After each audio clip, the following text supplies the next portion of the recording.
안녕하세요. 오늘도 서양살롱을 찾아주셔서 감사합니다. 재혼을 앞둔 30대 여성이에요. 남들은 일생에 한 번 하는 결혼을 저는 40도 안 된 나이에 2번이나 경험하게 되었어요. 그게 무슨 자랑이라고 사연까지 보내느냐고 하시겠지만 제 얘기를 들어보시면 제 행동이 이해가 가실 거예요. 모든 결과엔 그럴 만한 원인이 있는 것처럼 제 이혼 역시 그랬어요. 저라고 한 남자랑 끝까지 일생을 함께하고 싶지 않았겠어요? 하지만 살아보니 절대로 함께할 수 없는 부분도 있더라고요.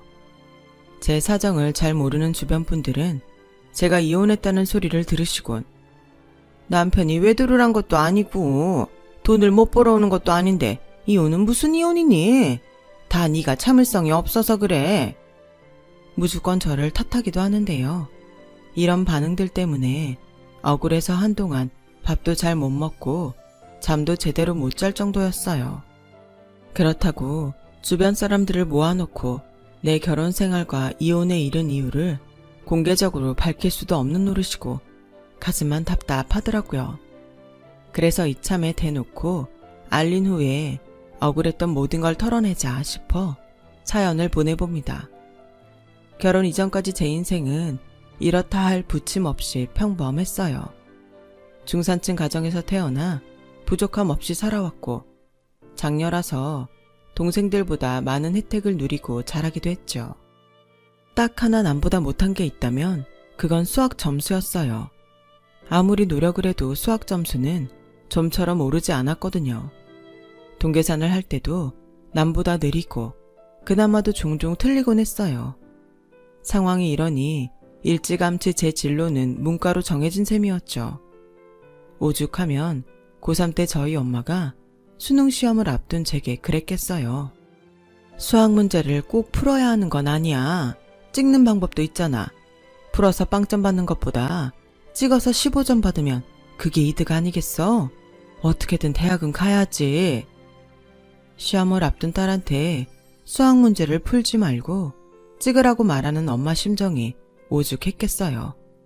하지만 당시 제 성적이 수학만 아니면 명문대도 노려볼만 하다고 할 정도로 꽤 좋았거든요.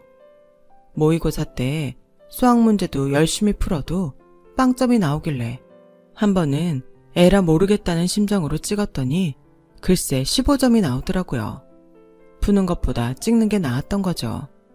그러니 저희 엄마도 시험을 앞둔 딸한테 그런 말을 했던 거고요. 아무튼 저는 제 인생에서 가장 큰 시험에서 수학 문제를 몽땅 찍었어요. 그런데 결과가 어땠는지 아세요? 무려 47점이나 나온 거예요. 기적이었죠. 덕분에 저는 제가 원하던 대학에 들어갈 수 있었어요. 수포자인 저로서는 로또를 맞은 거나 다름없는 순간이었죠. 대학에 들어간 이후로는 수학에 대한 스트레스에서 벗어날 수 있었어요. 교양 과목부터 전공 필수 과목까지 수학과 연관된 과목은 없었으니까요. 게다가 우리나라는 사회 전반적으로 전산화 시스템이 잘 돼 있어서 굳이 제가 직접 계산을 하지 않아도 알아서 계산해주고 고지서를 보내주니 수학을 못하는 저로서는 이보다 좋을 수 없었죠. 그 일이 있기 전까지는 말이에요. 대학을 졸업하고 취업에 성공한 저는 모 기업 홍보실에 입사했어요. 당시 제가 맡은 업무는 사보 취재기사 작성이었는데 그해 상반기 뛰어난 성과를 낸 직원을 만나 직접 인터뷰를 하고 기사 작성을 하는 일이었어요. 입사 초기라 아직 회사 일이 서툴던 저는 타부서 사람을 만나 인터뷰를 하기 위해 그 부서가 하는 일과 그 직원이 이룬 업무 성과의 의의 등을 미리 공부해 가야 했으니까요. 뭘 알아야 질문도 할 수 있으니까요. 처음 인터뷰를 하게 된 건 젊은 영업부 대리였어요. 바로 제 첫 번째 남편이었죠. 첫 인터뷰라 저도 나름대로 준비를 많이 해가기도 했고 남편 또한 아직 신입인 저를 많이 배려해 주어서 인터뷰는 잘 마무리되었어요. 그렇게 저의 첫 업무였던 사보가 인쇄되어 나왔고 나름 뿌듯해하던 저는 몇 시간 뒤 심할서를 쓸 위기에 처하게 되었어요. 어떻게 된 일이냐고요? 남편과의 인터뷰 중에 지난 분기보다 성장한 영업 성과를 표와 그래프로 냈는데 제가 계산을 잘못하는 바람에 마이너스 성장이 돼버린 거였죠. 한마디로 인터뷰 내용과 정반대의 상황을 만들어버린 거예요. 이에 영업부에서 바로 항의했고 영업부 과장님은 사부를 담당한 직원을 당장 바꾸라며 수화기 너머로 호통치셨어요. 결국 당시 대리로서는 이례적으로 엄청난 영업 성과를 내서 사부까지 실리게 됐던 남편한테 저는 찬물을 끼얹은 셈이 되고 말았죠. 그래서 한동안 영업부 쪽으로는 발길도 하지 않을 정도로 남편과 영업부 사람들을 피해 다녔어요. 그런데 원수는 외나무다리에서 만난다고 하필 막다른 복도에서 남편과 마주쳤지 뭐예요. 저는 귀까지 발갛게 달아올라선 고개를 푹 숙이고 지난번 일은 정말 죄송하게 됐다고 사과를 했어요. 제가 수포자라서 실수를 했습니다. 이번 후에 정정기사 제대로 낼 테니 마음 푸세요. 죄송합니다. 그리곤 도망치듯 가려고 했는데 남편이 말을 걸더라고요. 정정기사로는 마음이 안 풀릴 것 같은데요. 영화 보여주면 몰라도. 네? 영화요? 그렇게 저는 사과의 의미로 남편과 영화를 보게 되었어요. 솔직히 남편이 마음에 안 들었다면 처음부터 딱 잘라 거절을 했겠지만 실력도 있고 호감형으로 생긴 외모에 반해서 바로 약속 시간과 장소를 잡아버렸어요. 회사 밖에서 사복 차림으로 만나니 기분이 묘하더라고요. 뭐랄까, 회사에서는 의젓하게 보였다면 밖에선 꽤 젊고 풋풋하게 보였어요. 저랑 7살 차이가 났지만 나이 차이는 느껴지지 않을 정도였어요. 그렇게 느낀 데에는 몇 가지 이유가 있는데 그중 큰 비중을 차지한 건 바로 할인받는 데 능하다는 거였어요. 요즘은 통신사나 신용카드 등 의외로 할인받을 수 있는 것들이 많잖아요. 특히 젊은 친구들일수록 그런 쪽에 빠삭하고 활용도 많이 하고요. 30대만 돼도 그런 게 있다는 것도 모르거나 안 다쳐도 이성을 만날 때는 창피해서 일부러 사용 않곤 하는데 남편은 달랐어요. 어차피 쓰라고 만든 기능인데 안 쓰는 사람이 바보죠. 통신비며 카드 연회비는 꼬박꼬박 내면서 내 권리 안 찾는다는 게 말이 되나요? 할인 쿠폰이나 할인 카드를 쓰는 남자를 쪼잔하다고 하는 여자들도 있다는 거 알아요. 하지만 내 남편이 그런다면 모르긴 해도 칭찬해 줄걸요? 듣고 보니 맞는 말 같았어요. 남편의 말은 묘하게 설득력이 있어서 저도 모르게 남편 뜻에 동조하게 되더라고요. 그건 남편과 사귀고 나서도 다르지 않았어요. 그날 데이트를 시작으로 우리는 연애를 시작했고 연애를 하는 동안 저는 남편한테 신용카드 사용법부터 마트 적립카드, 통신사 차감 할인 등에 대해 본격적으로 배우게 되었어요. 문과 출신인 저와는 달리 이과 출신인 남편은 수에 대한 감각도 남다르고 이율이나 손익계산도 엄청 빨라서 매번 놀라곤 했어요. 대학에 들어가고 다시는 쳐다도 안 볼 것 같았던 수학을 저는 남편과 연애를 하면서 다시 하게 된 셈이었죠. 매번 머릿속에선 쥐가 날 것 같았지만 남편한테 칭찬을 받으면 스트레스가 확 가시는 것 같아서 싫어도 꾹 참고 남편 말에 따랐어요. 그러던 어느 날이었어요. 남편이 뜬금없이 목걸이를 사왔더라고요. 그동안 열심히 자기 뜻을 따라준 데에 대한 선물이라면서요. 이건 내 돈으로 산 게 아니라 우리가 지난 2년 동안 절약한 비용으로 산 거야. 어때? 눈으로 보니까 절약할 맛이 나지? 통신비 커플 할인이며 데이트 비용으로 쓰려고 만든 카땡땡 통장, 그 밖에 할인 쿠폰 등으로 데이트 비용을 절약해왔는데 남편이 그걸 계산해보곤 해당 금액을 빼서 제 목걸이를 사온 거였죠. 때로는 너무 돈에 절절 매는 게 구질구질해 보이기도 했는데 이렇게 결과를 눈으로 확인하고 나니 내가 그동안 잘못 생각해왔다는 걸 알게 되었어요. 그래서 가끔 투정 부린 게 미안하더라고요. 이런 나라도 괜찮다면 나랑 결혼해주지 않을래? 평생 손에 물 안 묻히고 살게 해주겠다는 약속은 못하지만 적어도 돈 걱정하고 살게 하진 않을게. 우리 결혼하자.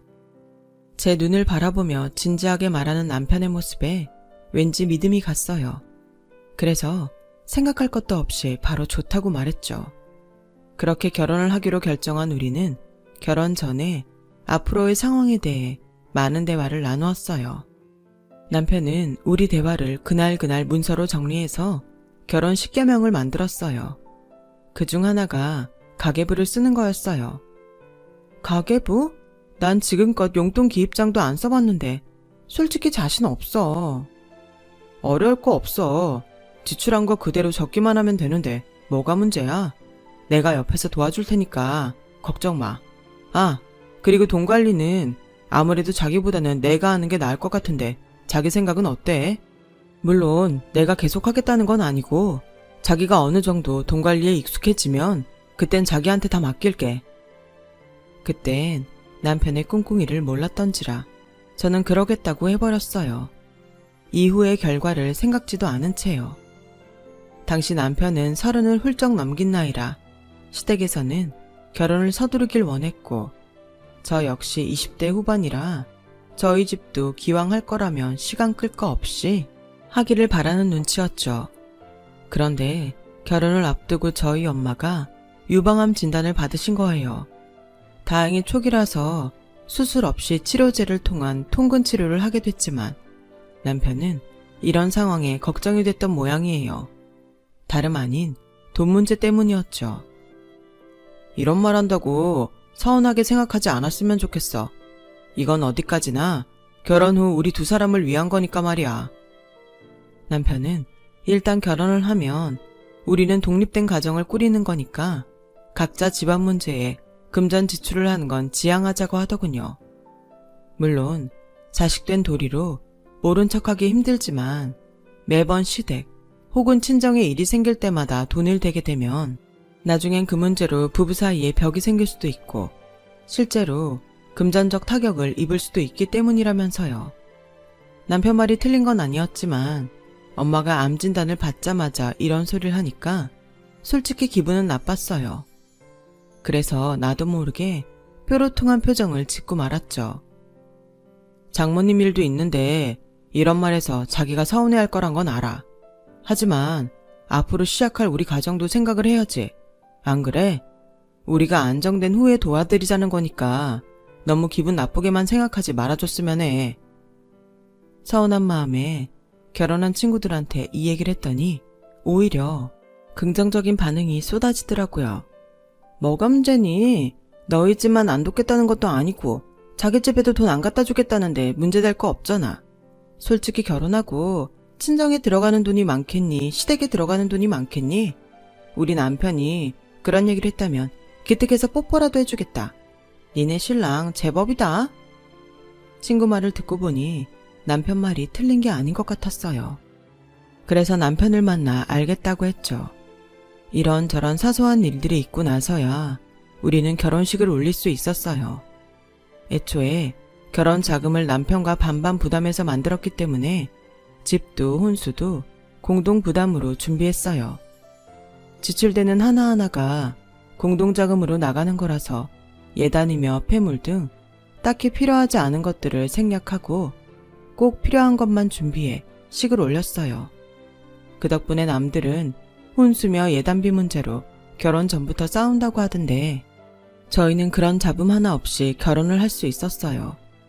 물론 결혼하고 신혼 초에는 남편과 약속했던 가계부를 쓰느라 스트레스를 좀 받긴 했지만 밖에서도 지출을 할 때마다 휴대폰에 메모를 하는 게 버릇이 되고 나니 가계부를 적는 것도 더는 문제가 되지 않았어요.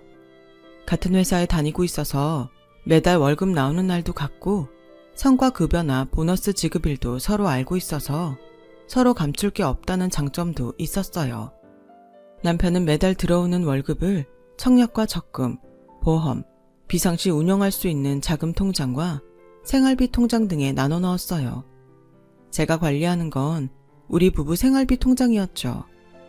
매달 생활비를 쓰고 남은 돈은 남편이 관리하는 비상금 통장에 옮겨놓고 지출이 많은 달은 부족한 금액을 남편이 비상금 통장에서 이체해주는 방식으로 생활을 했어요.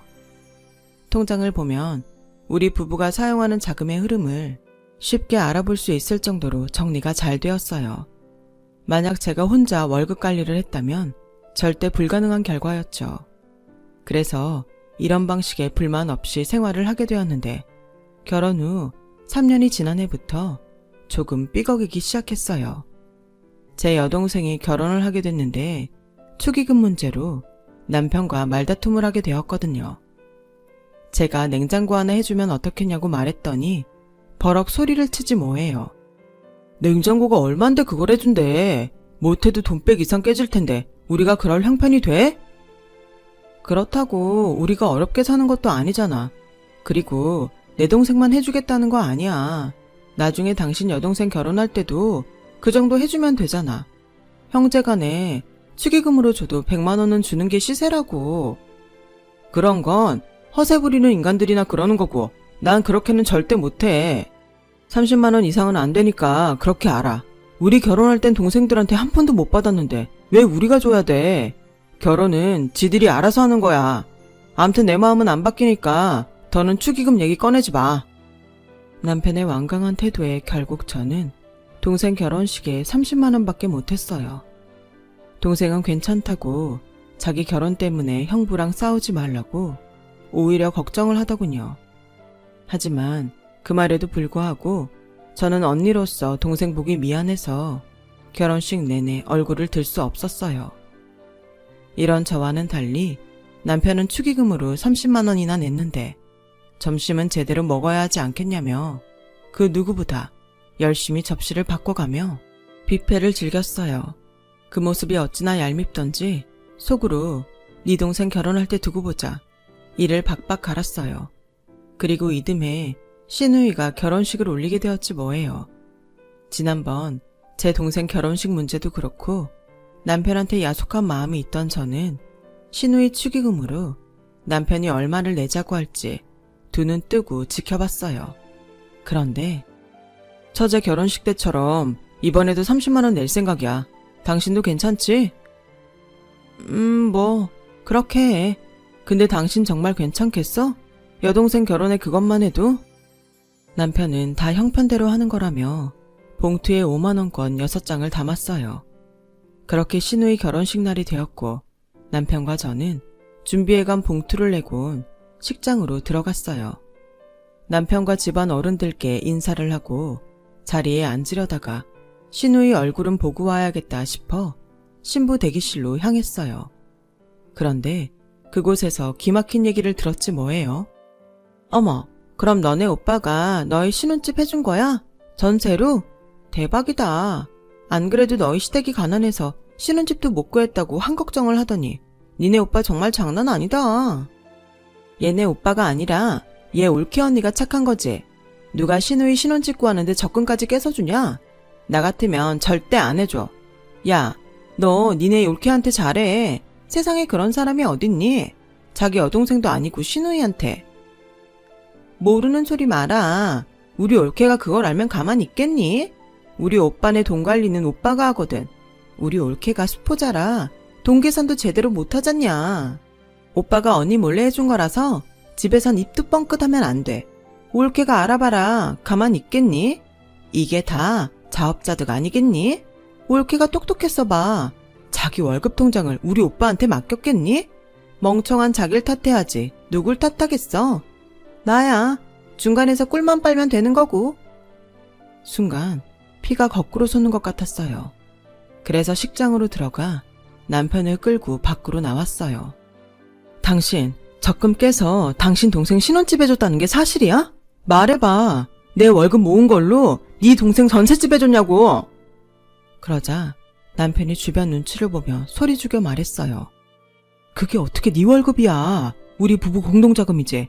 그리고 내가 명색이 장남인데 여동생 결혼하는데 손 놓고 있어야겠니? 너 맏며느리야. 잊었어? 까놓고 말해서 우리 부모님도 여력이 없는데 그럼 어떡해? 지지배가 애는 덜컥 가졌다지.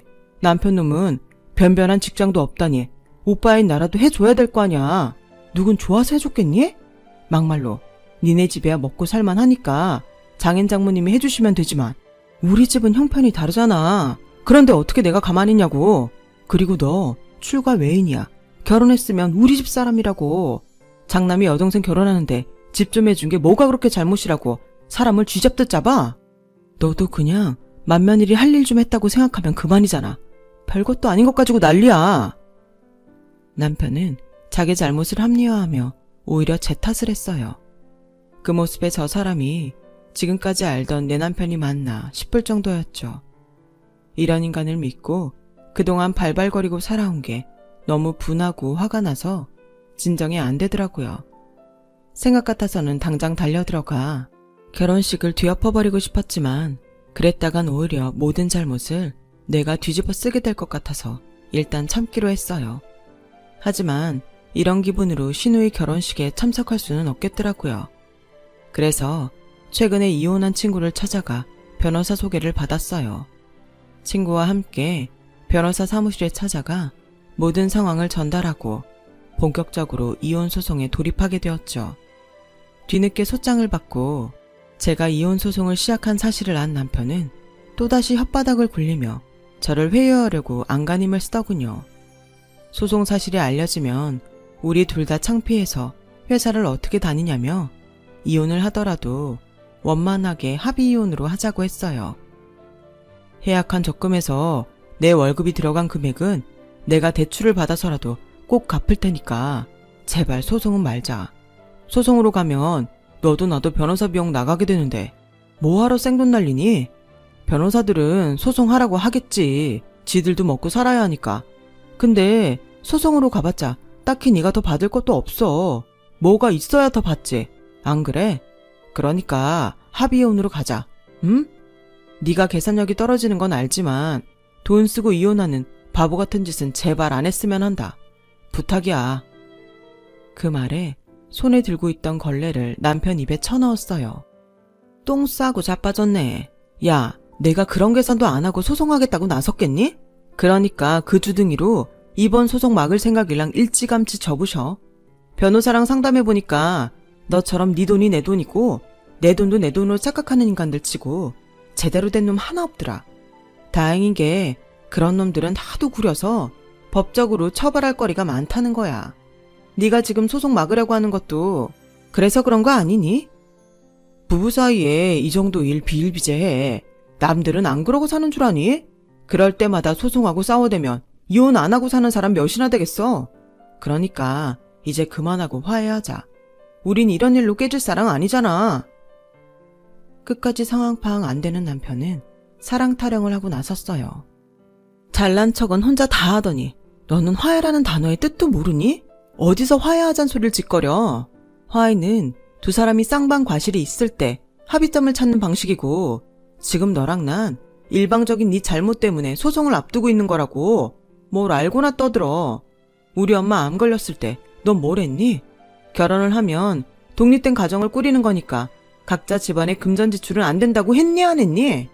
근데 나한테 말도 않고 내 돈을 빼서 네 멋대로 써? 내 동생 결혼하는데 꼴랑 30만 원 내라고 하면서 네 동생한테는 1억 넘게 퍼주는 게 말이 되냐고. 이게 네가 말하는 상식이고 도리냐? 내 보기엔 거지근성으로밖에 안 보여. 아무리 없이 살아도 정신은 제대로 받고 살아야지. 니네 집 어렵다고 부부간의 믿음도 나몰라라는 너. 법원에서 제대로 판결해 줄 테니까 딱 기다려. 너 같은 놈 말에 휘둘려 지금껏 네 로봇처럼 살아온 내 인생 이번에 제대로 보상받을 테니까 각오하라고. 그렇게 저는 남편과 이혼 소송을 했고 그동안 적금을 들었던 제 월급과 그 밖의 명목으로 모았던 돈 그리고 전세 보증금과 직기류의 절반에 대한 소유권과 위자료를 지급받을 수 있었어요. 얼마 뒤 제가 멍청해 당한 거라며 큰소리치던 시누이가 전화했더군요. 예정을 생각해 신혼집은 뺏지 말아달라고 울먹이길래 언제 우리가 정을 나누고 살았냐고 되도 않는 소리 말고 형편대로 살라고 하곤 전화를 끊었어요. 돈이 급했던 남편은 결국 여동생 신혼집을 뺏었고 시누이는 시집살이를 시작했다고 하더군요. 남의 돈으로 시작한 신혼은 결국 비참한 결말을 맞은 거죠. 이혼 후 저는 일에만 빠져 살았어요. 회사에서 전 남편과 몇 번 마주치기도 했지만 마음이 떠나서 그런지 밉다는 감정도 안 생기더라고요. 그리고 언젠가부터 전 남편이 회사에서 보이지 않길래 그만뒀나 했는데 퇴사를 했다더군요. 정확한 이유는 모르겠으나 회사로 빚쟁이들이 몇 번 찾아와 난동을 부린 적이 있는데 아마 그 일 때문에 그만둔 것 같았어요. 자기 머리 좋은 것만 생각하고 남의 돈 무서운지 모르던 전 남편은 결국 돈 때문에 자신이 이룬 모든 걸 잃고 만 거예요. 저 역시 전 남편처럼 실패를 하지 않기 위해 첫 번째 결혼 실패를 반면교사 삼아 살아가려고 합니다. 지금까지 제 사연을 들어주셔서 감사합니다. 좋은 인연과 좋은 사람들과 건강하고 행복하세요. 여러분, 사연 댓글에 응원과 현명한 조언 부탁드려요. 좋아요와 구독은 저에게 큰 힘이 됩니다. 오늘도 좋은 일 가득하세요.